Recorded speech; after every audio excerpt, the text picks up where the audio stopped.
Let's talk about a tool that you can use that can be very helpful when you're trying to really ascertain the emotional impact of a piece of music.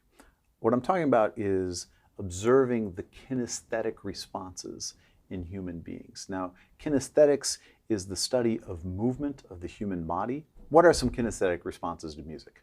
Well, if you think of the most obvious one, it would be dancing, right? If someone is dancing to music, you play some music, it causes them to dance, that's a kinesthetic response. It's a really obvious thing. But then there's more subtle things that have to do still with groove. Things like, bobbing your head, tapping your foot.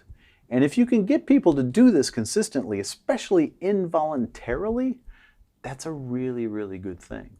Other things that have to do with the groove are obviously clapping, snapping your fingers. And all these really are part and parcel of whether or not that groove has a pocket. And when we talk about a pocket, that means that it has motion that causes emotion, that causes people to involuntarily move. I often tell my students that when they're working on the groove part of their record, whether they're in Ableton or whether they're using live drums or other instruments, that if they are making it to where they play this recording for other people and they involuntarily start bobbing their head, start tapping their foot, that they're onto something. They're doing good. And if they don't have this involuntary response, they have work to do. But all this comes by observing other people when you're playing this music back. Now, there's other cues that we call kind of gold mine cues. These are things like getting chills or goosebumps when you listen to a piece of music. And if you can, again, consistently make music that has people responding that way, you've probably got a career in front of you. Other responses are laughing and crying. Very obvious responses to music. And again, if you can consistently make music that's so emotionally compelling that it brings tears to people's eyes or makes them come out laughing, that's a very good thing. But then there's other more subtle cues that have to do with increase or decrease in breathing or increase and decrease in heart rate.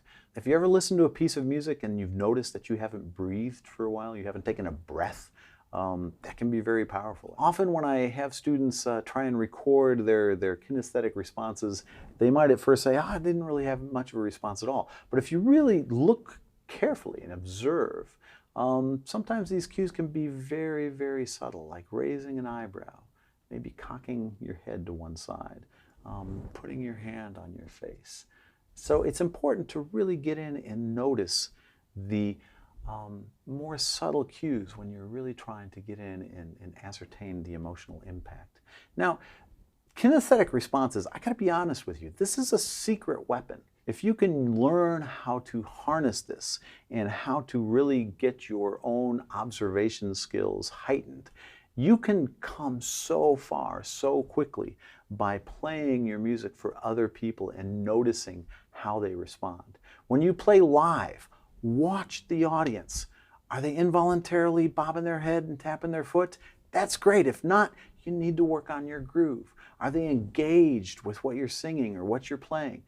If so, that's great. If they're not, you need to know that. So many people go up on stage and they close their eyes and they're closing off so much great information that they could be getting by watching their music land on the audience and seeing how they respond. I also do this with clients. If I'm playing back a mix for an artist or producer, if I'm the mix engineer on this particular gig, I'll often watch the artist through the control room glass. I'll watch their reflection to see how they're responding. And often I learn more from their kinesthetic responses than I do from what they tell me after I play the mix. Sometimes I'll say, I noticed in the bridge, you kind of cocked your head to one side, you look concerned, was there something there? And they'll we'll go back and they'll say, oh yeah, the background vocal is popping out there for me, can you tuck that in?